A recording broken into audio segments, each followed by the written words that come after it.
Hare Krishna, myself, Divya Krishna Das. Today want to discuss about Srimad Bhagavatam, Canto number 1, chapter 1, verse number 2. Dharma projahita ketvo atra karma nirmatsaranam satam vedyam vastavam atra vastu shivdam taptayan modanam Srimad Bhagavate Mahamuni Krite Kim va pavet ishvara Tadayo hidi avrudyate atrikiti shushrushubhistat kasanad. Translation. Completely rejecting all religious activities which are materially motivated, this Bhagavad Puran propounds the highest truth, which is understandable by those devotees who are fully pure in the heart. The highest truth is reality distinguished from illusion, for the welfare of all. Such truth uproots the threefold miseries. This beautiful Bhagavatam, compiled by the great sage Vyasadeva in his maturity, is sufficient in itself for God realization. What is the need of any other scripture? As soon as one attentively and submissively hears the message of Bhagavatam, by this culture of knowledge, the Supreme Lord is established within his heart. Purport. Religion includes four primary subjects, namely pious activities, economic development, satisfaction of the senses, and finally liberation from material bondage. Irreligious life is a barbarous condition. Indeed, human life begins when religion begins. Eating, sleeping, fearing, and mating are the four principles of animal life. These are common both to animals and to human beings. But religion is the extra function of the human being. Without religion, human life is no better than animal life.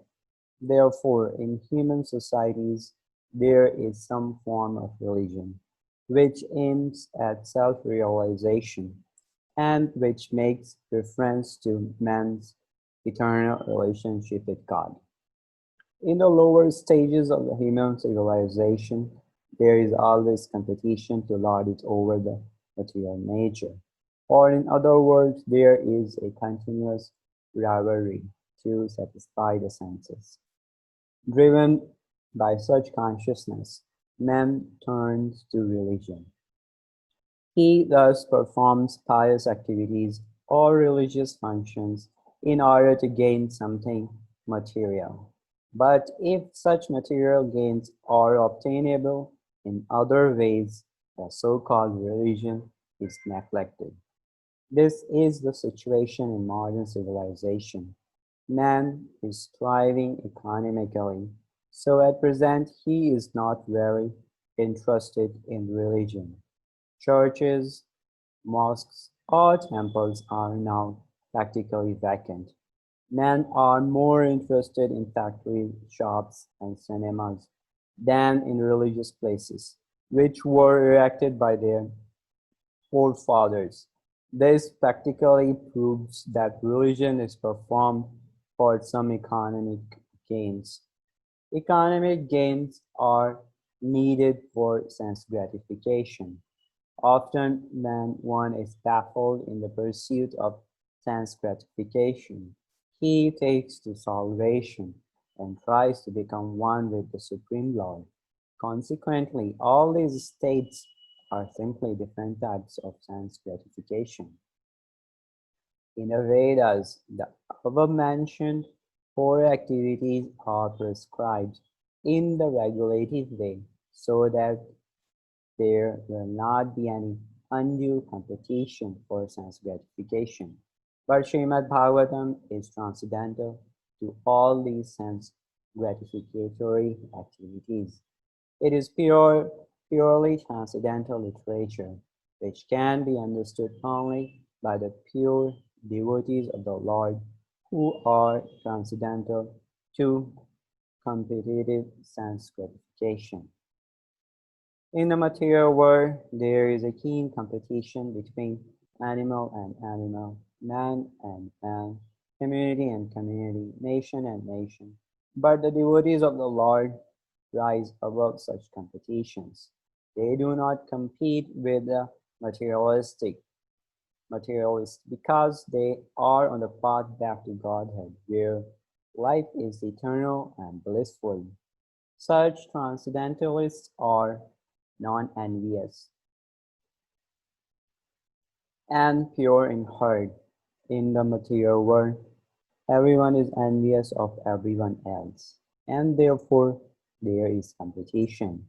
But the transcendental devotees of the Lord are not only free from material envy, but are well-wishers to everyone, and they strive to establish a competitionless society with God in the center. The contemporary socialist conception of a competition-less society is artificial because in the socialist state there is a competition for the post of dictator. From the point of view of the Vedas or from the point of view of common human activities, sense gratification is the basis of material life. There are three paths mentioned in the Vedas. One involves fruitive activities to gain promotion by the planets. Another involves worshipping different demigods for promotion to the planets of the demigods. And another involves realizing the absolute truth and his impersonal feature and becoming one with him. The impersonal aspect of the absolute truth is not the highest. Above the impersonal feature is the Paramatma feature, and above this is the personal feature of absolute truth or Bhagwan. Srimad Bhagavatam gives information about the absolute truth in his personal feature. It is higher than impersonalist literatures and higher than the Jnanakanda division of the Vedas. It is even higher than the Karma Kanda division and even higher than the Upasana Kanda division because it recommends the worship of the Supreme Personality of Godhead, Lord Shri Krishna. In the Karma Kanda, there is competition to reach heavenly planets for better sense gratification, and there is similarly competition in the Jnana Kanda and Upasana Kanda. In Srimad Bhagavatam, the Srimad Bhagavatam is superior to all of these because it aims at the supreme truth, which is the subject or the root of all categories. From Srimad Bhagavatam, one can come to know the substance as well as the categories. The substance is the absolute truth, supreme Lord, and all emanations are relative forms of energy. Nothing is apart from the substance, but at the same time, the energies are different from the substance. This conception is not contradictory. Srimad Bhagavatam explicitly promulgates this simultaneously one and different philosophy of Vedanta Sutra, which begins with the Janmadhyas Sutra. This knowledge that the energy of the Lord is simultaneously one with and different from the Lord is an answer to the mental speculators' attempt to establish the energy as the absolute. When this knowledge is factually understood, one sees the conception of monism and dualism to be imperfect. Development of this transcendental consciousness, grounded in the conception of simultaneously one and different, leads one immediately to a stage of freedom from the threefold miseries. The threefold miseries are those miseries which arise from the mind and body. Number two, those miseries inflicted by other living beings. And third, those miseries arising from natural catastrophes over which one has no control. Srimad Bhagavatam begins with the surrender of the devotee onto the Absolute Person.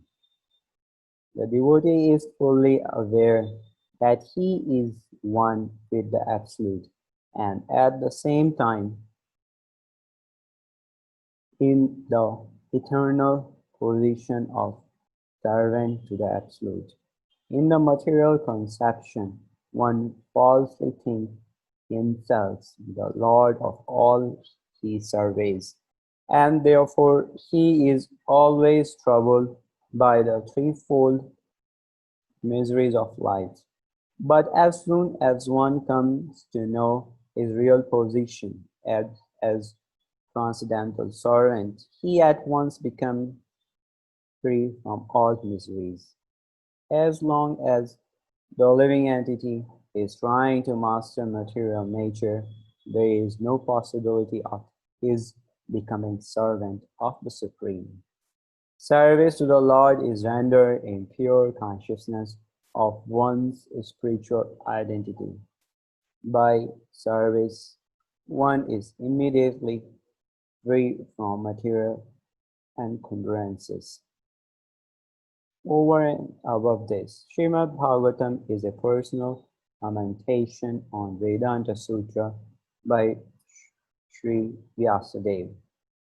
It was written in the maturity of his spiritual life through the mercy of Narada.